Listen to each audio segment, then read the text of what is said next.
our determined yet disorientated hero end his days as socialist sushi? Will his daring exploits be cut tragically short by vengeful calamari? Will the general's wife ever forgive him for missing Ruslan and Lyudmila?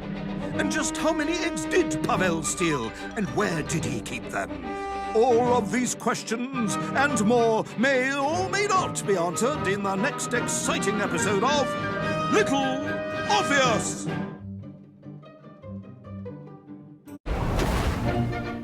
I was alive, General. Somehow, miraculously, I was alive. Some twist of fate, some hand of destiny, but I was alive. Strange as this new world was, I knew Toll must have come this way, and it was my task to find him. And it happened like this.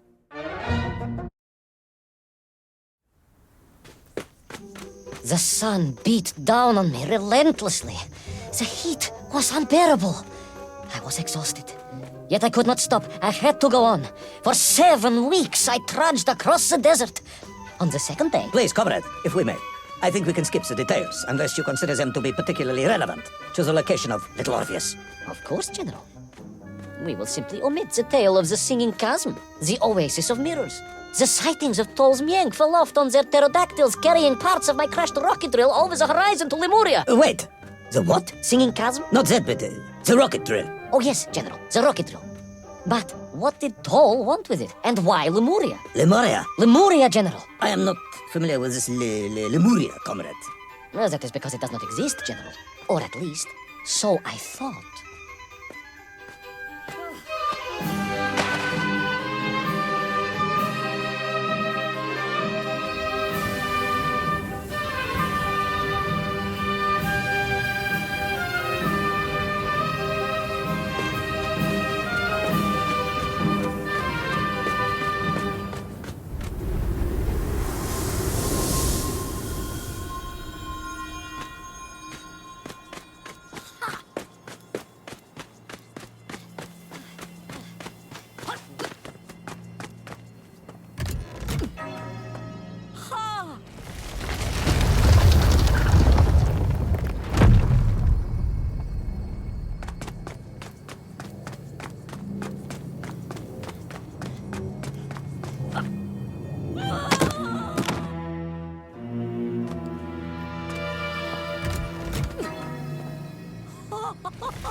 Those strange crystals seem to exert an extraordinary hold over the stone blocks and arches.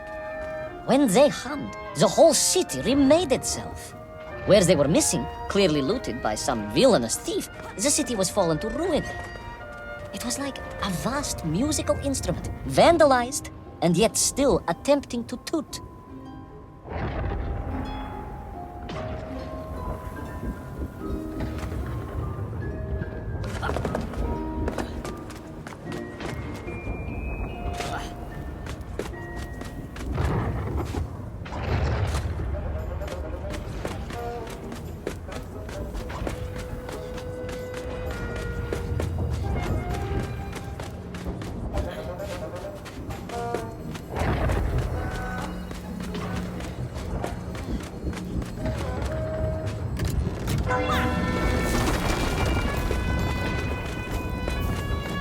How poetic.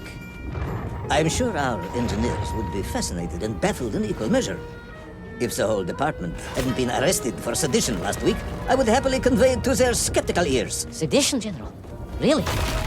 That is unfortunate news. How poetic. I'm sure our engineers would be fascinated and baffled in equal measure. If the whole department hadn't been arrested for sedition last week, I would happily convey it to their skeptical ears. Sedition, General? Really? That is unfortunate news indeed. I am joking, comrade.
Now, as I gazed in awe at the buildings rising and falling around me, I realized that the other major component of those mind-controlling helmets was crystal. Toll had raided Lemuria for them. He knew the city. He knew the crystals could amplify vibrations and waves, and was using them to boost the signal of the radio parts to exert his control over the nymph. Which meant...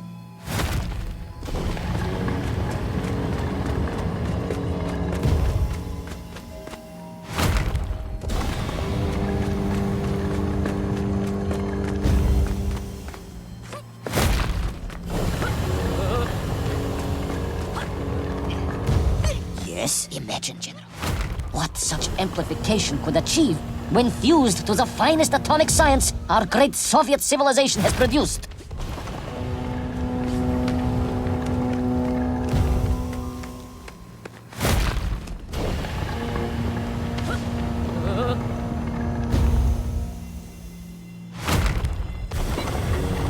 Wait! I do not understand. You said Thor was planning on using the bomb to shatter the Earth's crust to return to the surface. A tragic mistake, General. I had not recognized the extent of his mad ambitions.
The vast pictograms told of a history of wonders.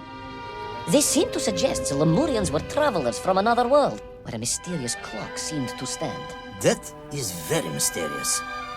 As mysterious as the location of little Orpheus, perhaps.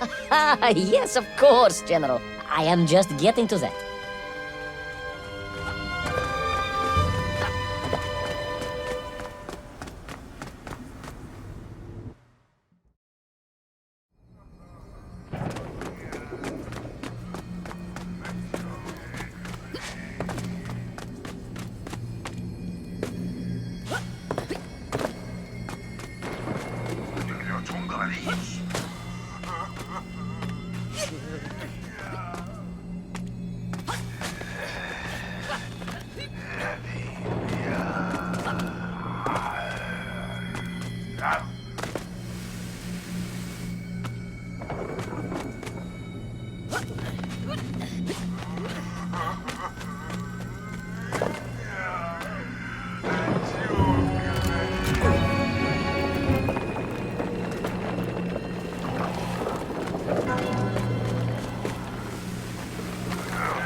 As I bravely explored that ancient city, a question was gnawing at my mind.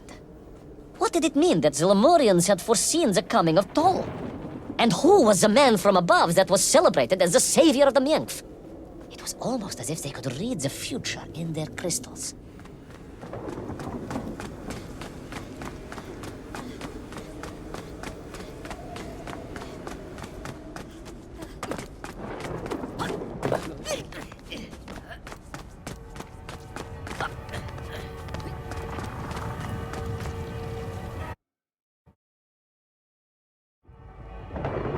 The bells of Lemuria tolled and tolled, a roaring symphony, a crescendo of peals that set the city dancing, each note causing the crystals to shimmer and cascade with light.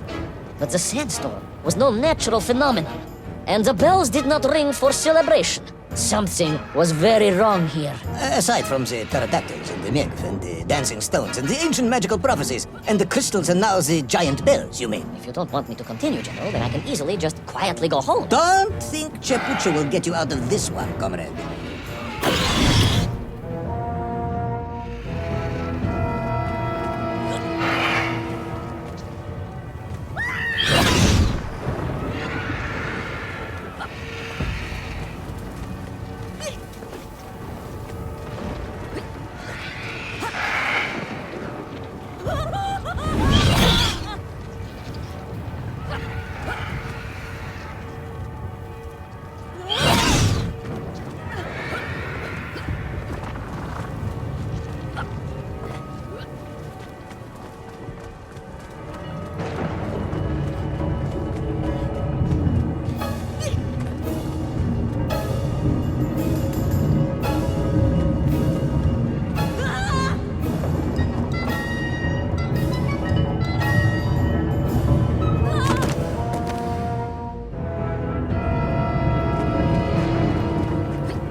Through those magical structures, a righteous fire in my heart.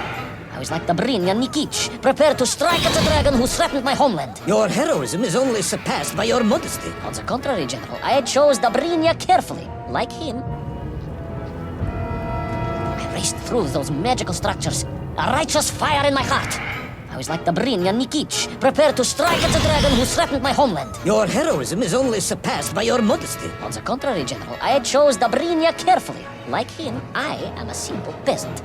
It was fate that chose me to descend to the Earth's core. It was General Komanin who chose you to descend to the Earth's core. But don't let that get in the way of your story. Oh, well then, award General Polkovnik Kamanin the highest medal in the world. He already has several of those. I cannot take credit for his wisdom in sending me.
Once a rocket drill ship, built to burrow into the Earth, was now a mighty vessel, repurposed to blast off into the skies.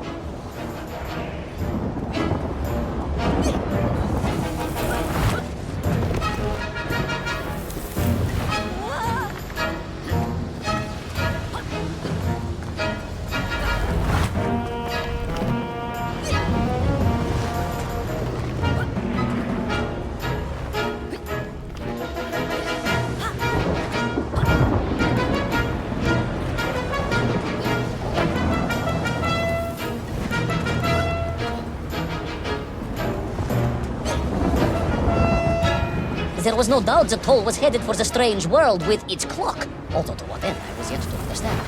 But there was no time to consider, no time for questions.